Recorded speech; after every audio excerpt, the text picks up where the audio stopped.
ఏటికొప్పాక బొమ్మలు అనేటువంటివి న్యూస్లో ఉన్నాయి. దానికి గల కారణం ఏంటి అంటే, ఇటీవల 76వ గణతంత్ర దినోత్సవాన్ని ఏదైతే మనం భారతదేశం వ్యాప్తంగా నిర్వహించుకున్నామో, దానిలో భాగంగా భారతదేశానికి రాజధాని అనేటువంటి ఢిల్లీలో కూడా నిర్వహించుకున్నాం.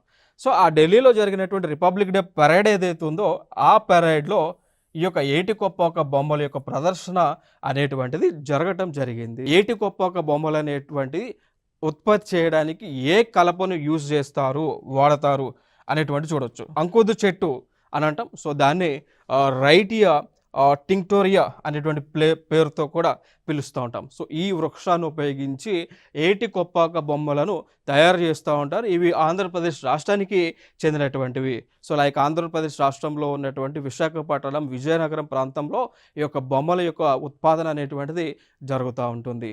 ఓకే. సో దాని తర్వాత ఈ బొమ్మలకి కూడా మనకి కేంద్ర ప్రభుత్వము జియోగ్రఫికల్ ఇండికేషన్ ట్యాగ్ని కూడా 2017లో ఇవ్వటం జరిగింది.